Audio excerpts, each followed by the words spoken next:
There's division among opposition parties, and there are so many of them.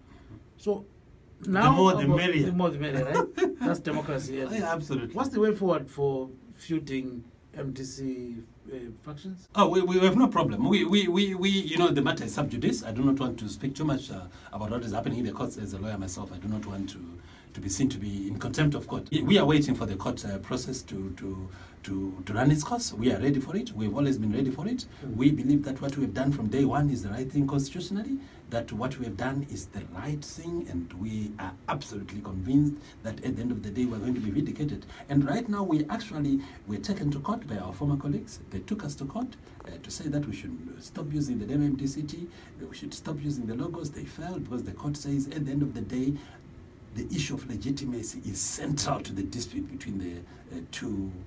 I don't want to use the word factions. I would rather use the word two groups or the two sides. So at the end of the day, it's the issue of legitimacy. Who is the legitimate MDCT? Because we are saying that in terms of Article 9.21.1 of the MDCT Constitution, after the unfortunate demise of our former president, the late iconic Dr. Morgan Richard Changerai, we should have gone to Congress within 12 months. That was not done. So all we are saying is, at the end of the day, let the court decide about the issue of legitimacy. I do not want to preempt what the court will say. If you go past that, then when you go for elections, I do not even know. Be fractured. And, I do not even know whether this case will be through before the elections are held. As you know, the Supreme Court ruled on the 22nd of this month to say that the matter must go back to the High Court. If it goes and that there, it must actually go. Now it is not going as a court application. It is now going to be heard in a fully fledged trial, where oral evidence is going to be heard from witnesses.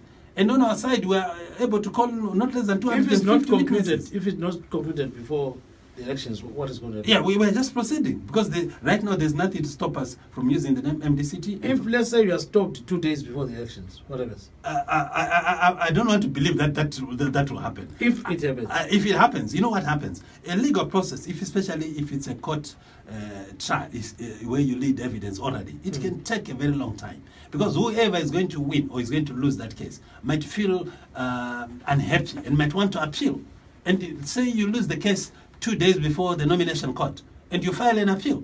What it simply means is the moment you file an appeal against a court order, it automatically suspends the operation of that court order. So what it means is that you'll be able to proceed as if nothing has happened. Or maybe the best way is to reconcile, right? Yeah, the best way is to reconcile. We are prepared to reconcile, but you know what happened? You saw what happened on the 22nd of May, outside the Supreme Court, where our leader, Dr. Thokozani Khupe, was lampooned. The insults were held at unprintable ways. But in our culture, Gibbs, you don't call a woman a mouse or a mother. Can I use the word that was used? No. It's not a very comfortable word. That's right. Yeah, maybe in the English version it will be better. No. Yeah, no. So, but what I'm saying is, look, I'm a person who grew up in a rural area, and I'm proud about that. That's why I call myself the rural boy from Gutu. So all I'm saying is, it's not proper to insult our mothers, even our fathers, even our brothers. But still, I think maybe, can you assure Zimbabweans that one day maybe you never know what happens tomorrow. We are able and very willing to reconcile. And people are saying reconcile. Yeah, like I'm saying, Gibbs, we have no problems in reconciling as long as we ensure that there is genuineness. Because you don't want a fake reconciliation. You're talking let's talk here of a husband and wife who have had problems. If they reconcile, everyone will be happy to say a marriage has been saved. It is not going to be a divorce. But sometimes if you see that the differences are so deeply rooted to the point of being irreconcilable, you might then say, ladies and gentlemen, comrades, unfortunately, we have to agree to disagree. Okay. But I'm not saying that should be the case. That is the worst case scenario. The best case scenario is we should be able to reconcile. Whether that will happen or not is neither here nor there. I wish I was a prophet. Then I'll be able to foretell. Thank you. Thank you so much.